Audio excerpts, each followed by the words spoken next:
3, 2, 1.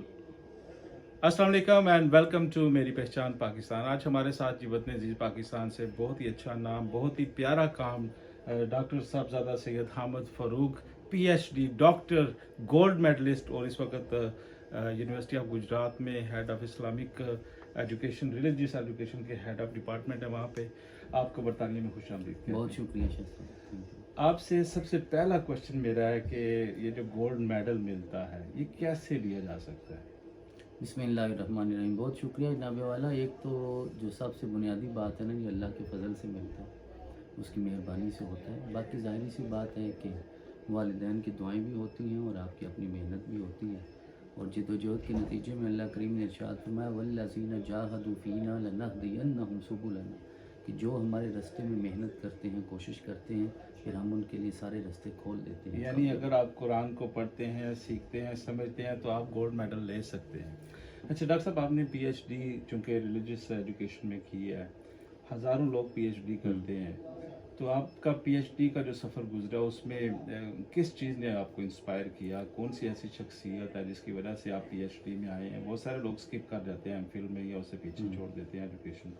देखें, इसमें जो बुनियादी चीज़ है, आपको एक तसलसल के साथ अपनी तहकीक का सिलसिला जारी रखना होता है। तो इस वक्त लाखों लोग हैं जिन्होंने इस्लामिक स्टडीज़ में पीएचडी कर रखा है, लेकिन मैं समझता हूँ कि जदीद दौर के तकाज़ों के मुताबिक और अपने तर्ज़ इस्तिदलाल और तहकीक से जिस शख्सियत ने हज़ारों लाखों लोगों पे अपना असर छोड़ा है, उनका नाम है डॉक्टर मोहम्मद ताहिरुल कादरी। कि उन्होंने सिर्फ़ अपनी डिग्री मुकम्मल करने के बाद वहाँ तहकीक के सफ़र को रोका नहीं है, बल्कि उस सफ़र को वहाँ से शुरू किया है, और आज पूरी दुनिया में उनका इल्मी और अमली काम मौजूद है, और उनके जो शागिर्द हैं पूरी दुनिया में उसकी खिदमत की। कभी आपकी मुलाकात हुई है डॉक्टर साहब से? जी, मेरी 2 दफ़ा मुलाकात हुई और है। मुलाकात करने से पहले आप इंस्पायर्ड थे या उसके बाद आप इंस्पायरेशन? बुनियादी तौर पे मैं उनके इल्मी काम से जो है वो मुतासिर हूँ, और वो यकीनन पहले था, फिर ये ख्वाहिश हुई कि हम उनसे मुलाकात भी कैसा करें। फील करते हैं अभी चंद सालों के एजुकेशन के बाद आपके नाम के साथ एक डॉक्टर का लफ्ज़ जो है वो नस्ब कर दिया गया है, जो आने वाली सारी ज़िंदगी वो साथ रहेगा, तो क्या फीलिंग्स है आपकी? देखिए, यकीनन इंसान के लिए बहुत बड़ा एज़ाज़ होता है कि जब भी आप किसी मंज़िल के तयन के बाद उस रास्ते पे चलते हैं, और फिर जब आप मंज़िल तक पहुंच जाते हैं, तो अल्लाह करीम आपको दुनियावी इज़्ज़त भी देता है, लोगों के दिलों में मोहब्बत भी पैदा करता है।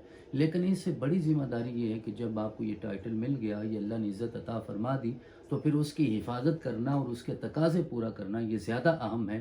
तो उसकी बारगाह में दुआ है कि हमें उसकी पाकिस्तान से दूसरे ममालिक में भी आप सफ़र करते हैं, बहुत सारी यूनिवर्सिटीज़ का भी आपने विज़िट किया है, यूरोपियन ममालिक में स्पेशली आपने जुमे भी पढ़ाए हैं और वहाँ की सोसाइटी, इकॉनमी और लोगों को भी स्टडी किया। क्या फ़र्क महसूस करते हैं पाकिस्तान में और दूसरे ममालिक के जो स्कॉलर्स हैं उनमें? देखिए, फ़र्क तो आपकी सोसाइटी में, मुआशरे में लोगों के साथ उठने बैठने से, आपके माहौल से होता है।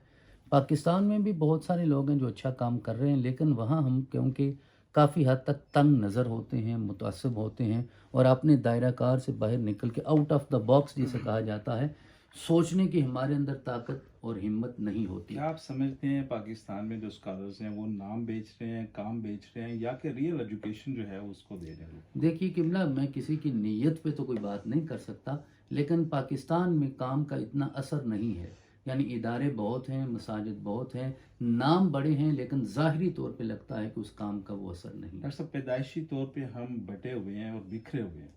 हम मुख्तलिफ ग्रुप्स के अंदर जो है वो डिवाइड कर दिए जाते हैं, चाहे वो सियासत हो, चाहे वो रिलीजन हो।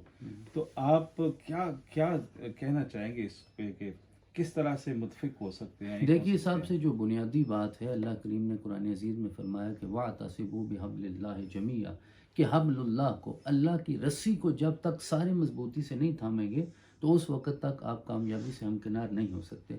तो हब्लुल्लाह से मुराद क्या है? ज़ात मुस्तफ़ा भी और सीरत मुस्तफ़ा भी। तो हम सारे एक रसूल को मानने वाले हैं, एक काबे की तरफ रुख करके नमाज़ पढ़ने वाले हैं, कुरान को सारे मुक़द्दस समझते हैं, लेकिन इस तफरीकाबाजी ने हमें उसी आग में झोंक दिया है जिस आग से रसूल अकरम के ज़रिए अल्लाह करीम ने हमें निकाला था।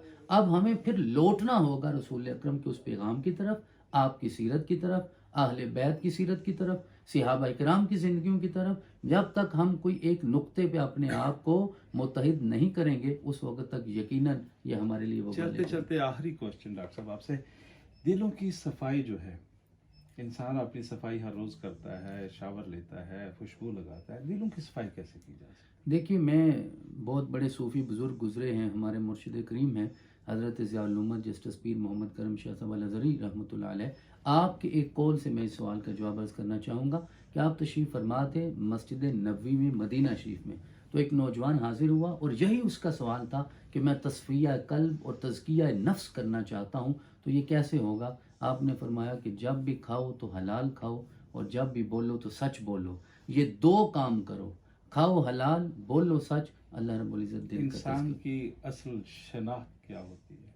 انسان کی اصل شناخت تو معرفت خداوندی ہے، جس کے لیے اللہ کریم نے پیدا فرمایا. ایک مشہور محاورہ ہے عربی کا، آپ نے سنا ہوگا، من عرف نفسہ فقد عرف ربہ، کہ پہلے انسان اپنے آپ کو پہچانے. اللہ نے انسان کے نفس کے اندر جو آفاق چھپا رکھے ہیں، جو کائناتیں ہمارے وجود کے اندر ہیں، جب ہم انہیں جان لیں گے تو پھر معرفت خداوندی جو ہے وہ جی ناظرین، بالکل، آپ اگر اپنے آپ کو، اپنی ذات کو پہچان لیں گے تو آپ یقیناً خدا کی ذات کو بھی پہچان لیں گے. اس طرح کی بہت ساری کہانیاں، بہت ساری سٹوریز، بہت سارے انٹرویوز آپ کے لیے. آپ دیکھتے رہیے K2 نیوز.